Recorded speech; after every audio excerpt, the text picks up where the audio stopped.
মন কখন কি যে চায় তা কেউই বলতে পারে না। এই যেমন আমি এখন গ্রামে আছি, এখন সন্ধ্যার পরে আমার মন কত কিছু যে খেতে চায়।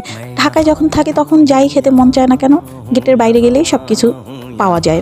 কিন্তু গ্রামে কি আর সেটা হয় বলেন? গ্রামে কি আশেপাশে কোথাও কোনো দোকান আছে? কোথায় মন চাইলেও আমি এখন কোথায় পাবো, কোথা থেকে এনে খাবো বলেন?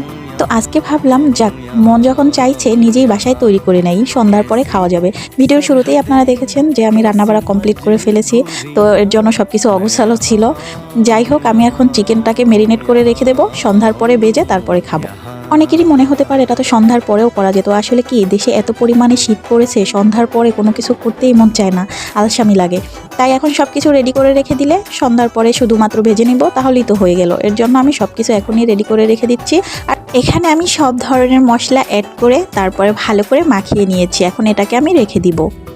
আর এই যে দেখুন, সন্ধ্যার পরে আমি এটাকে ভাজতে শুরু করে দিয়েছি। যেহেতু অল্প আঁচে এটাকে ভাজতে হবে, তাই অনেক সময় লেগে যাবে।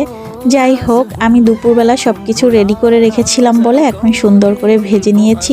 এই যে রেডি হয়ে গেল আমার চিকেন ফ্রাই। সবাই ভালো থাকবেন, সুস্থ থাকবেন। আজকের মতো বিদায় নিলাম। আল্লাহ হাফেজ।